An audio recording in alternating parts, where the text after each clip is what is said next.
Hey, hey.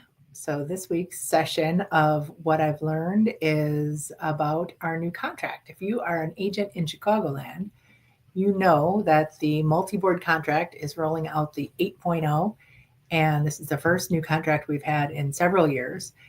They've fixed a few things. I think there's one thing that's going to be a little bit confusing for people, and so you want to really pay attention. I went the other day to Main Street and took a class with Lynn Madison, who's one of the people who wrote this contract, and went through all of the things that have changed. We discussed, you know, it's really interesting to sit in a room with 50 or 60 other realtors and hear people's questions and what they think might happen and issues that they've had with previous versions. If you are not from our area, hang in there. You may be getting a new contract in your area soon, and it might be interesting to know what our our associations did to put this one together. So obviously, we've had a sweeping change in our industry, and we never had compensation in our contract before. It was always offered through the MLS, and most of the time, that was just what it was. I'm sure there were times when it was negotiated differently, but it wasn't done on the contract. So, one of the new things is putting that compensation directly into the contract, and it says you can there's a percentage, there's an amount, or there's a seller is not contributing to the compensation of the buyer's agent.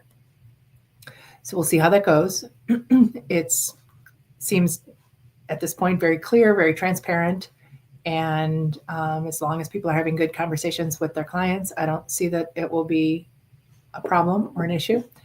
The next thing they changed was personal property, which most of the time, I think it's just a matter of norms and technology changing.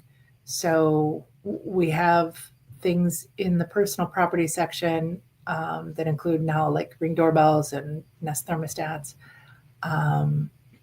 things that used to have to be written in. There's always the question of, is that a fixture or is it chattel? It's just much better when it's detailed and buyers know what they're getting with the house and sellers know what they're leaving, so you don't have that awkward walkthrough where there's a big empty space and the buyer is saying, I thought that was going to be ours. So they've added I think primarily added things. I'm not sure if they've taken anything away, but freezers is in there now. It didn't used to be. And like I said, those technology things. The next section that they changed is the as is section. So it's interesting. I've been an agent long enough. I don't know how many years I've been doing this.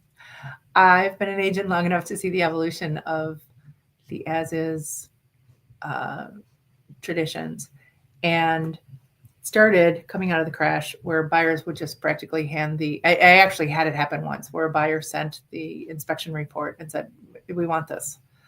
So otherwise they would send 27-point item list and ask for ridiculous things. My two favorites I keep quoting are the bathroom sink stopper and the incorrect faceplate screw for a kitchen outlet that they wanted changed.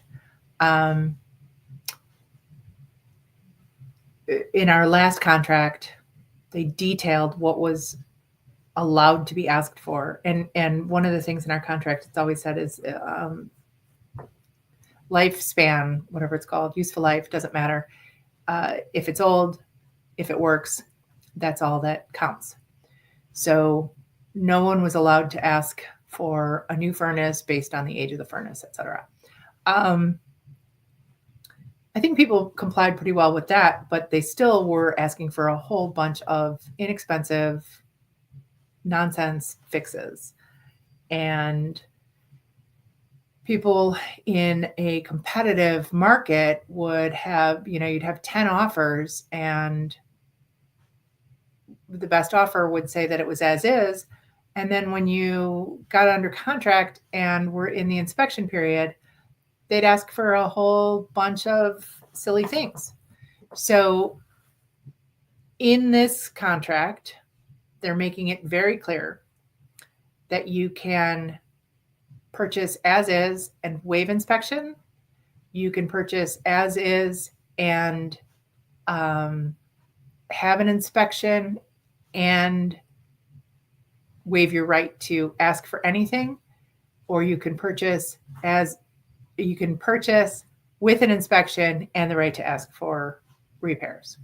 So when a seller is going through, hopefully that's been well explained to the buyer and they now understand that as is with an inspection and I'm not going to ask for anything means you're not going to ask for anything.